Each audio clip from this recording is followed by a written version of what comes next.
Hello friend, কেমন আছো সকলে? বিডি লাইফস্টাইলে তোমাদেরকে স্বাগত। চলে এসেছি একটা নতুন ভিডিও নিয়ে।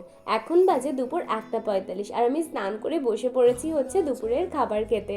মা দেখো দুপুরে এই এত রকমের রান্না করেছিল, কিন্তু আমি খালি বাঁধাকপি আর বেগুন ভাজা দিয়েই হচ্ছে ভাতটা খেয়ে নিয়েছিলাম, মাছের ঝোলটা আর খাইনি। তারপর বেরিয়ে পড়েছিলাম পড়তে যাওয়ার জন্য আমার বেস্ট ফ্রেন্ড সাইকেলটাকে নিয়ে।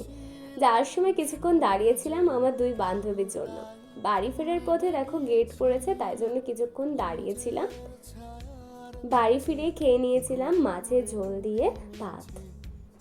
পড়তে থেকে ফেরার পথে এই পেনটা কিনে এনেছিলাম, অগ্নির এই পেনের সেটটা।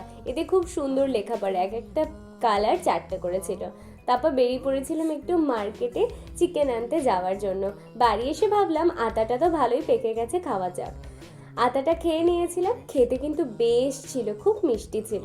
তারপর মা ঘি করবে বলে দুধের সরটাকে একটু চটকে নিয়েছিল। আগে তোমাদেরকে একটা ভিডিওতে কিন্তু আমি ঘি তৈরি কিভাবে করতে হয় সেটা শিখিয়েছিলাম। একটা ঘিটাকে একটু বেশি জাল দেওয়া হয়ে গেছে আর একটু কম, তাই দুটোর কালার কিন্তু আলাদা। এই যে হচ্ছে আমার মা বাবা, যাদের আজকে ম্যারেজ অ্যানিভার্সারি, ওরা তো আসতেই চাইছিল না ক্যামেরার সামনে, জোর করে এনেছিলাম।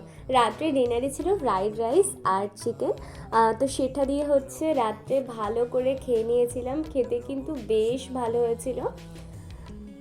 আর একটা কথা ফার্স্টে বলা দরকার ছিল, যদিও বলা হয়নি তাই লাস্টে বলে দিই। তো এই ভিডিওটা ছিল আমার 20 তারিখের ভিডিও, ওদের অ্যানিভার্সারিটা 20 তারিখে ছিল। আমার যেহেতু খুব শরীর খারাপ ছিল তাই আমি ভিডিও এডিটিং করতে পারিনি, তো আজকে ভিডিওটা এডিটিং করলাম এবং আজকেই পোস্ট করলাম। আর তার সঙ্গে বাবা দুটো মিওমোরের চকলেট কেক এনেছিল, খেতে খুব ভালো ছিল। এটা তো আমার ফেভারিট, তোমাদেরকে আমি বলেছি। তো ভিডিওটা কেমন লাগলো অবশ্যই কমেন্ট করে জানি, আর অবশ্যই একটা লাইক।